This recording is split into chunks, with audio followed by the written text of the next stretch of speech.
Well done, sir. Well done. I already watched the sequels. Well, yeah, he's only seen all the sequels. That makes no sense to me at all. So we have a few first timers. Well, congratulations, you're no longer corn virgins. That's awesome. So, Children of the Corn, 35th anniversary this year. Woo! Yeah. There you go. That's better. Thank you. My first film. So it came out in 1984. And what can I say? I spent 5 years studying in a professional workshop. There we go. That's a little better, huh? Waiting for a chance. And when that movie came along, I thought, I can do this. I can get this. And came in there. And the story is Jeff Greenberg was the casting director. Went on to be a very big casting director in a comedy, particularly Wings and some other things. But he was the reader in this thing. And I had a plastic fake knife, one of those ones you can kind of stab into yourself. And I didn't know if I was going to use it or not, but I did. I whipped it out and I put it under his throat, and he didn't know whether it was real or not. And I saw the director and the producer look out of the corner of their eye like, wow, they got him. But Jeff Greenberg, like I said, went on to be huge, and he told everybody to never do anything like that ever again. So true story, I wouldn't have the nerve to do it now, but I was green and I was hungry. So. In Children of the Corn, it's a classic, and when you were doing it first, the opening scene in it inside in the cafe, shooting that, what was that like? Well, you see, an actor remembers the experience they had doing it. Like the first time I watch a film, I can never watch it because I'm remembering everything that happened. Like, oh, it was hot that day, or it was 4 a.m. and I was freezing my ass off. So the real story about that. For me, I know it's a very famous scene in the movie, but the producer, I had the long hair, and I had another movie after that called Hard Bodies that I did where I played a surfer guy, and the producer really wanted me to cut my hair short for that scene, which would have been great because it was the before I became Malachi, right? But I knew I had this film, and so he was trying to convince me, and I told him I had this movie I was doing for Roger Corman. King of the B movies, right? And he was like a jerk. He was like, Roger Corman, what has he ever done? I was like, look, man, it's Roger Corman. Like, don't be a jerk. And so from that point on, whenever this guy saw me, he would always comment on the length of my hair for like the next 30 years because he was so mad that I didn't do what he wanted. But I cut it like, a couple inches. So that's what I remember about that scene, just drama. And of course, you had many famous roles. One of, I suppose, our favorites was in The Burbs, a great role alongside Tom Hanks. And what was it like to play in a movie with Tom Hanks? Well, not just Tom Hanks, right? We're talking Carrie Fisher, we're talking Bruce Dern. I mean, people that I had grown up on. And honestly, the challenge for me was that this guy was supposed to be a stranger from a strange land who didn't know these people from The Burbs. And, as an actor, everywhere I looked, these were stars I grew up on, so it was very hard to shake that off. But all I can say about Tom Hanks, it keeps going in and out, doesn't it? All I can say about Tom Hanks is he is the most down-to-earth A-list actor I've ever met. I mean, he just doesn't have any of those airs, And he's a great guy. He's been supportive of me, and even as a producer, and he's just a good guy. Thank you for confirming Tom Hanks is really nice. Of course, The Burbs was with Joe Dante, but you've also worked with other greats. For example, you're wearing, I complimented you earlier on your Halloween jacket that you're wearing, and you were in the Rob Zombie remake. So how was that? So I had a friend who had worked for Rob as a first AD, and he gave me a really good heads up. He said, just be ready, everything can change. And that's exactly what happened. I was supposed to come out for one day and do this scene, but it just didn't read true to him as written, so he added some other stuff. It turned into like 3 days work, and it became much more organic and real. And that's kind of what Rob's real sense is as a director, is he keeps working it until he gets it right. Now, it was a really not pleasant scene. It was sort of a rape scene in this asylum. And typically, everybody hangs out watching the monitor while they're filming. Like, that's like, everybody's always trying to get to the monitor to see. Well, every time I came out of the scene, it would just be Rob. Like, nobody wanted to watch it. It was not fun. And he just kept going, this is really disturbing. This is really disturbing. You're doing it when even nobody in the crew, nobody in the cast wants to watch the scene. So. And we move on. You've also had some great comedy roles as well. And well, you did. And My Name is Earl was a great cameo in that. And you got to work on Seinfeld, which at the time was a massive show.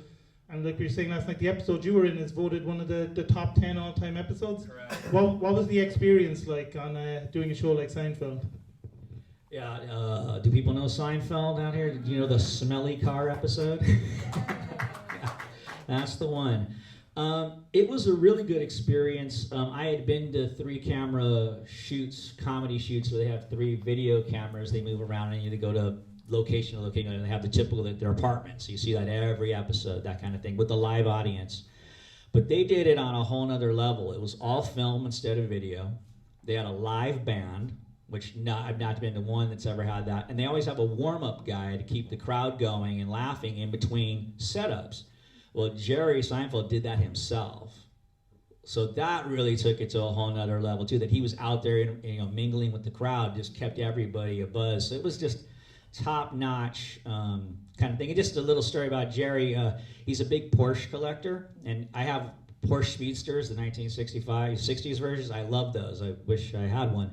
He heard that I loved them, and he made a point to go get one and called me out. And it was this beautiful, one of the most beautiful Porsche Speedsters I've ever seen. But I just thought it said something about him that he went out of his way because he just heard I like those kind of cars. So.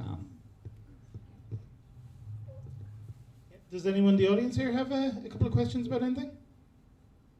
That's it. You're done? Oh, we're one here. No, I know. But I mean, you guys are done. We're already to the audience. All right. Yeah. Okay. Great performance. Really good. Really brings it back to when it first came out. Have you had a chance to meet the author? That is a question I've been asked 1,000 times. Well, the reason why I'm asking. No, not bad, but. Did he feel that you nailed Malachi as how he seen it? No, good question. So first off, Children of the Corn was a short story. He actually sold it before he became Stephen King. So that was why a low-budget film company like New Horizons could get the rights to it, because he was obviously blowing up at that point. So it was very short. So they had to expand it into a script. The Malachi role was very small in the short story.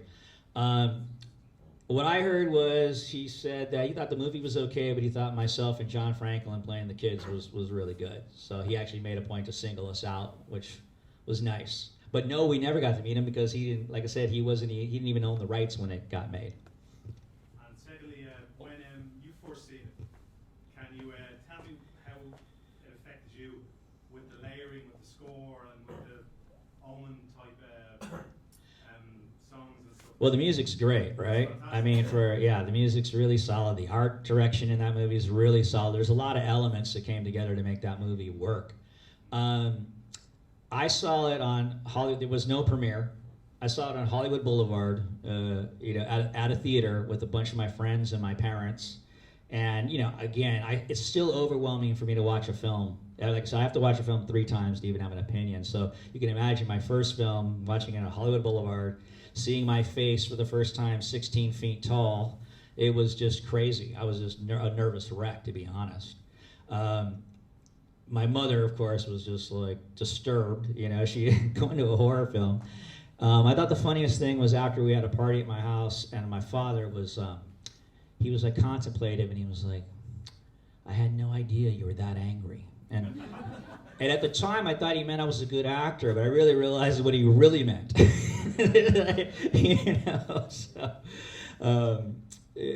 So I got to start to exercise a lot of demons, which to me is one of the things as an actor you can do. Right? I always say, as an actor or as an acting coach, you act crazy in real life, they lock you up. You act crazy in a film, they'll give you an Oscar. Not so bad. Anyone else have something? What's it like now watching yourself 35 years ago? It's strange. I mean, I've seen this movie so many times. I could never sit through it again, probably, right? I've seen it 30 times or something. But now that I'm seeing stuff from that era, from the 80s that I did, and I'm getting this old, I'm just like, my God, I was so young. I was such a baby. I didn't really get it at the time, When I see it now, I'm like, God, I was so skinny. I look 12, right? I mean, in that movie, I look 12. Back then in the 80s, teen cinema was just blowing up, and the whole thing was to be 18 and look younger. So I was 18 when I did that movie. I looked like 15. John Franklin was actually, believe it or not, in his 20s. Isn't that unbelievable? He looks 12, right? And but it took an actor that was older that could handle the text he had to do. You know, it worked, but that was the big thing, and it was a big advantage in the 80s if you had some experience and looked less than 18. You know, and that's why I had that really good run. You know, through the whole 80s. Yes, sir. Is there any actors you get along with all the actors on set, or is there anyone you didn't get along with? Looking for the gossip. Yeah, people always ask the question. I'm never going to trash anybody, but it's just not my way. But in Children of the Corn, the director Fritz Kirsch, he intentionally did that. He told me to not be nice to the kids the whole time, so I was always frosty with them, and that kind of worked, right? But I think he also had Peter Horton do that to me, because Peter Horton wasn't very nice to me the whole time. So either that or Peter Horton's just a jerk. We don't know. Yes, sir. I'm just wondering, would you find that you get more terror from like modern production, or like would you find just as much horror in the film that was made in like the 70s or the 80s? I think the difference is, right, is, for example, the scene that you were talking about. If you ask people, they'll tell you when that hand goes into that meat grinder that they see what happened. But it's not true. You see a hand going toward a meat grinder, and then they cut to Robbie Krieger's little face and blood splattering on it, right? But your mind fills in the gap, which is what good writing in a book does, too. Nowadays, the problem is they show everything. And I think, I don't know that that's always for the best, you know? Especially all the gore horror films and all that. So, and I think people are becoming desensitized, but nothing's worse than what you imagined in your mind it looked like, because that's your individual imagination, right? So that's my take on it. Who else? Come on. All right. What was it like to work with Joe Dante? Great. Joe's a really nice guy, obviously a true film enthusiast and nerd himself, you know. And he had a lot of ideas with, you know, my character Hans. If you haven't seen The Burbs, there's these three neighbors who are from wherever, Slovenia or something, you know. And he, like, you know, he told how to make the funky haircut I had. He was the one that came up with, like, go do a cast fitting for your teeth to make them look hideous. And each step of the way, he would just laugh and go, "You're never going to work again." But so he was a joy, really easy to work with, and a lot of fun, and just really enthusiastic. And I think The Burbs is a really, really fun film. I didn't realize till I started doing conventions. My manager, Chris Rose, right here, has been getting me into conventions now for the last 15 years. Thank you very much, sir. He also had a film here last night, right? So he's not only he's a producer or director. He's a manager. He does it all. What was I saying? Happy Days. That's for him. See, I'm having a senior moment. What was I saying? You were talking. Well, Joe Dante and the enthusiasm you brought to it. There was something about that, though, where I was going. I don't remember. I hate when that happens. It'll come back to me. Next question. Can I ask you, because I've been asking you a lot about Back to the Future, because it's my favorite film, and Robert Zemeckis, and you actually told us about that you went back to the location of the Enchantment Under the Sea dance, and that you had this kind of surreal moment there. So it was this big church where they in Hollywood where they shot this. It was a 50s looking basketball court, for real, and they decorated it for this Enchantment Under the Sea thing. Well, they did like a reunion thing and went back, whatever it was, 25 years later, and they'd completely redone it again, exactly how it was in the movie. And that was just so strange to go back to the same location 25 years later, and it looked the same. Very strange. But what I told people yesterday about Robert Zemeckis as a director is his whole approach was to shoot it from every possible angle and idea you could and leave it to the editor. We shot that dance scene at the end of Back to the Future for 3 days. I mean, that's a lot of coverage, But then they had everything. It's better to have more coverage than not enough coverage. Something to cut away to. and they had the funding to do it, so they shot it with cranes and just shot the heck out of it. But it was a good scene. Anyone else? Sorry, yeah. Were you in Colors? Yes, sir. Yeah, that was Dennis Hopper's director. Correct. What was that like? Okay, so Dennis Hopper is the first thing you gotta say about Dennis Hopper is that he's a genius, and what I mean by that is you go back to Easy Rider.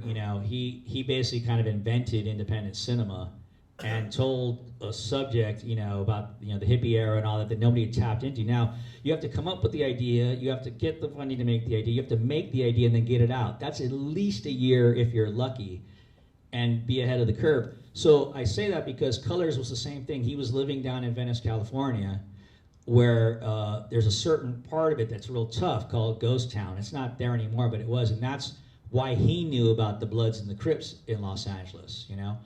A lot of people across the country had no clue, and when he got approached to do the movie, it was just a cop movie, and he said, make it about the Bloods and the Crips, and I'll do it. And that was a groundbreaking thing. I mean, people had no idea what the gangs were like in South Central Los Angeles. Now, the reason I say all that, and the reason being, the 82nd person in the cast or something meant something to me, is I grew up in tough neighborhoods in Los Angeles.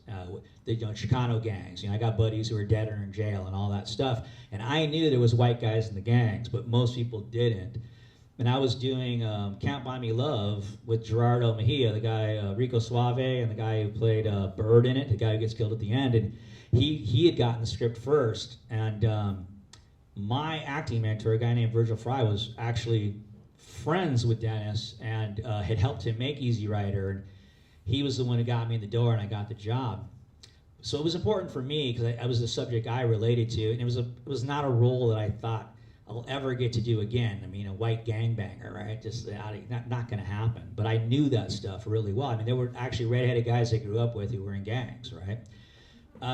But that being said, Dennis Hopper was like intense and crazy and brilliant, and the Haskell Wexler was the DP. I don't know if you know who that is, but that guy's one of he's won awards for documentary films as well, and they would get into it and argue, but he got every beautiful mural in East Los Angeles, ghetto neighborhoods, even showing that that there's art there, that there's art everywhere if you look for it. So that was my Dennis Hopper experience.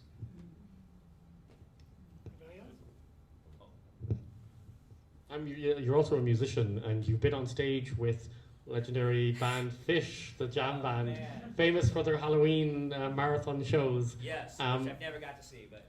But how was how do you approach your music, and what was it like working with them? I approach my music nothing like Fish. Fish is the jam improv band of our time. You know what I mean? They sort of took over the Grateful Dead legacy, where they jam and then they cue a cue in and they drop back in. They're amazing. The real story is I was hitchhiking across the country. I was hitchhiking from a friend of mine who got married in Nova Scotia, and I was hitchhiking back to Michigan. Actually, there was a girlfriend. There was a girl I was dating at the time. And the second day, the bass player, Mike Gordon, picked me up before they were Fish, when they were still playing at Nectar's, which is a famous club in Burlington, Vermont. And I was, sort of somebody at that time, and we had some really great conversations, and they just kept getting bigger, and I kept seeing them over and over. And how I ended up playing with them in Vegas was they had a friend of theirs who was like the king prankster, and they'd been wanting to prank him and do this prank for years, but they never really put it together. So the whole thing was he was frightened of Malachi. And so in Vegas, what they did is in this penthouse, they threw a party, got him really high on mushrooms, right? And then took him out to the gamble for a while, and by the time he came back, everybody was gone, basically. And so, but the movie was still playing, right? And I don't know if you know, the lead guitar player in Fish is a redhead. This guy named Trey, really, really talented guy. So one by one, the bandmates peeled off, and then he was the last one to leave, and he went into the master bedroom, and I put on his jacket and came and sat next to the guy. It's just me and him at this point, and people in the background doing the theme. And he turned to me, And it was dark. I was the only one who could see him. He completely freaked out, figuring he was having a bad trip, you know? And he was like, hey. And he got up like really slow to walk out. And everybody was sort of disappointed because it wasn't the big shock they had hoped for, right? And they weren't there where I could see it. The guy literally could not utter a syllable for about 45 minutes. And that's when they realized they had really gotten him. And I saw the guy the next day, and he had no hard feelings and said he was the most scared he'd ever been in his life. And so it was a big hit with the band. At that point, I could do just about anything. And they said, what do you want to do? I said, I want to get on and jam with you guys. They said, let's do it. So that's my Fish story.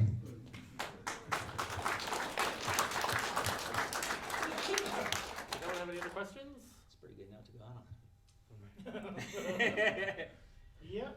Yes, sir. The film strikes me as being like, was it influenced by the Wicker Man kind of thing? I don't know. You, I have you no weren't idea. given any direction, say, watch this film before? No, No. no. Back in the back. Where were you when you first found out you got the role? And then, like, did the kids watch the film when they were young? You know, because it was over 18s. Did they actually see the film? And you, like, or... I don't know what anybody else did for Corn because, like I said, there was no premiere, so I watched it. I watched it the opening night in Los Angeles. And where were you, like, how did you find out you first got the role? Oh, I don't remember. Oh yeah, I remember my agent called me and she was, you know, she told me, you got the job, and I was like, okay. And she's like, well, aren't you excited? And I said, I'll be excited when the job's done, because I've been working for that moment for a long time, and it was important to me that I proved to me that I belonged. And when I was done with that movie, I knew I belonged. You know, I knew I was going to work from that point on. So yeah, it was not fun and games for me. It was time to, you know, let them know. And I guess since we're talking about it 35 years later, I guess I did all right. When you were making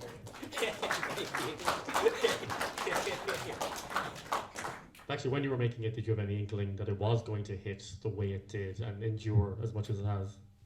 No clue, man. I mean, you knew it was Stephen King, and that was something, but when it got, you know, when it really hit me is when I, you know, you started walking down the street and, like, you know, kids would, like, literally scream and go crying to their parents and things. This is when you really realized, like, the power of cinema and how much this was affecting people. I was not emotionally ready for that type of thing. I really felt sort of awkward for a while, and like people were looking at me. This is the first time you dealt with any kind of celebrity, you know. So it was very, very strange, but it really taught me the power of cinema and knowing if you made a movie like Colors, the kind of impact it was going to have, you know. I think I saw another question there. Yeah. Yes, sir. I just had a quick one. I was just wondering, you've obviously had a good long career, you've worked with a lot of different people, but is there any dream role, working under a director or working with another actor or working in a particular genre that you still want to hit? Yeah, I've gotten asked that question a lot of times too, and I don't answer it very, very eloquently, to be honest.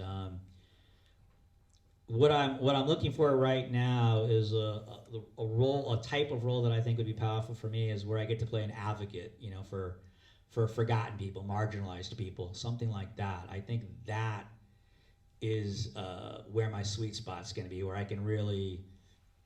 And I don't get those roles a lot. I get roles where I'm the bad guy or I'm the edge in something. But I think that the, you know, movies that stand out for me, like when I was a kid, was like, you remember Al Pacino in Justice for All? You remember that film? It's a famous line where he's like, I'm out of order. He's out of order. The whole place is out of order. He goes off on the judge and all of that. That was, to me, a very powerful piece, you know. So something in that ilk where I could really stand up for people, I think would be the dream role at this point. Anybody else got anything?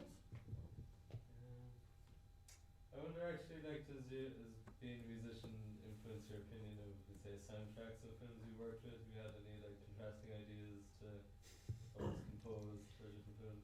No, I wish I could have said something eloquent about that, but no. The way I write music is it's very personal for me. So it's like an acting class for me is therapy. So is writing songs. It's a way for me to get in touch with what's bugging me, you know, and then a way to get it out in a way that's therapeutic. So though I have done a little bit of score stuff for films and things like that, or even theater, and that's a really fun challenge because that's not about me. That's about how do I make something for somebody else in what they're looking for. whether it be a style or anything like that. But yeah, I don't. Yeah, to me, it's completely apples and oranges to what a movie score is and what kind of music I write. Actually, as an add-on question, how would you approach like, as was relating to something beyond yourself, be it like a theatre production or a film when you're, like you say, when you dabbled with, It's getting the mood across that they're looking for, right? Like they have a general idea of what they're trying to get across, and it's you have to come up with a style and a mood that captures it, And that's fun because, like I said, it gets me out of my habits. I also enjoy co-writing for the same reason, because when you collaborate with someone, they're bringing a whole different thing to the party, right? And so you end up writing something that you wouldn't write on your own, and that's fun. You wrote this documentary, like kind of a comedy documentary. What are you talking about? You're talking about My Father, My Son. Yeah. That's not. I don't think that's a mockumentary. No, but you did a music show, wasn't it? Oh, A little short film. Benny Bliss Yeah. Oh gosh. Okay. Tell people about that. That was a documentary, though. I'm right. Yeah, that's rather mockumentary. Yeah. So I did I got a chance to do something fun in that regard musically. I did a movie called Benny Bliss and the Disciples of Greatness. It came out 5-6 years ago, and maybe like 90s. It was a while ago, but I was a producer on it as well. And what was really fun about that is it was a guy who was sort of like an evangelistic preacher with an anti-technology message, which has only become more true since that film. But what was really great is at the end of the show, I did some songs during it, and I wrote 4 or 5 songs for it, but the end was literally live band, like 11 songs, and and just you had to deliver it. It wasn't like, okay, cut. It was like a 30-minute jam set. It was like a real show. And with the bandmates, they were all like really good in pros. We never ran the whole set once all the way through. They would always like run a song and then start joking around, because that's what those guys do. I didn't feel prepared at all, but it was one of the most, as an actor in a film, because you usually have a chance to do another take and like that. It was the most, acting without a net as an actor in a film, because it was really more, like I said, it was 30 minutes. It was like doing a play or something. It was like putting on a real show. And what was really cool is we hired a couple hundred extras. It all ended in this vortex in the desert, and people were coming up and going like, "So you guys a band? You guys touring?" And we're like, "Actually, that's the first time we ever did this set. Ran this set." And they were like, "This is the most fun we've ever had as extras ever." It was like we just got a show, so that was pretty cool. That was a lot of fun. It's a crazy little film. If you want to dig it up.